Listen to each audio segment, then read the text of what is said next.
Hello friends, welcome to રસોઈ with Jalpa. આજે આપણે પાણીપુરી બનાવીશું। તો એનું પાણી બનાવવા માટે આપણે એક મિક્સર જારમાં થોડો ફુદીનો લેશું, થોડી કોથમરી લેશું।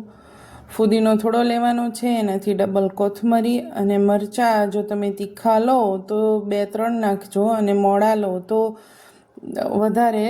અને બસ એને ક્રશ સેજ મીઠું નાખી અને ક્રશ કરી લેવાનું છે।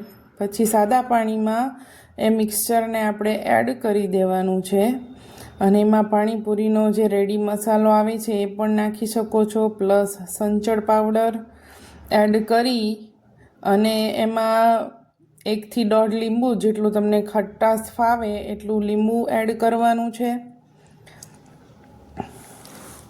લીંબુ પાણી એડ કરવાથી એમાં સારો ટેસ્ટ આવતો હોય છે, અને એને સરસ હલાવી અને પાણી રેડી છે। અને મસાલા માટે આપણે બટેટા બાફી લઈશું, ચણા બાફી લઈશું, બંનેમાં થોડું મીઠું એડ કરી દઈશું, 1/2 થી 1 ચમચી જેટલું નાની, અને એની વિસલ ચણાની વધારે વગાડવાની છે। અને બટેટા બાફી અને એને આવી રીતે મેશ કરી લેવાના છે આપણે મસાલો બનાવવા માટે। અને પછી એમાં ચણા એડ કરવાના છે બાફેલા,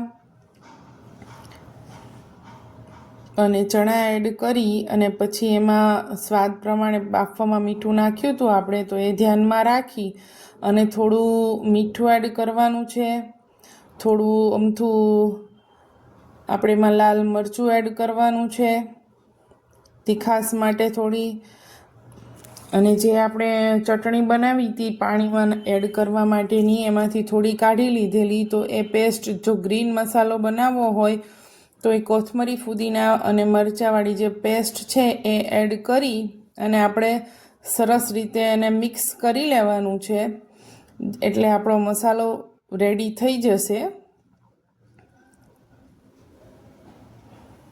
અને આ છે આપણી પાણીપુરી એકદમ રેડી થઈ ગઈ છે। આવી રીતે સર્વ કરી અને જોડે ખાઈ લેવાની છે। મસ્ત મજાનું પાણી બન્યું છે। અને આવી જ જો તમારે ઇન્સ્ટન્ટ પાણીપુરીની રેસિપીઝ જેવી જ ઇન્સ્ટન્ટ કોઈ રેસિપી બીજી જોઈતી હોય તો મારી ચેનલને લાઈક કરજો, શેર કરજો અને સબસ્ક્રાઈબ કરજો। તમારા સપોર્ટથી આવી અવનવી હું રેસિપીઝ સ્પીડમાં બની શકે એવી લાવી શકું, એના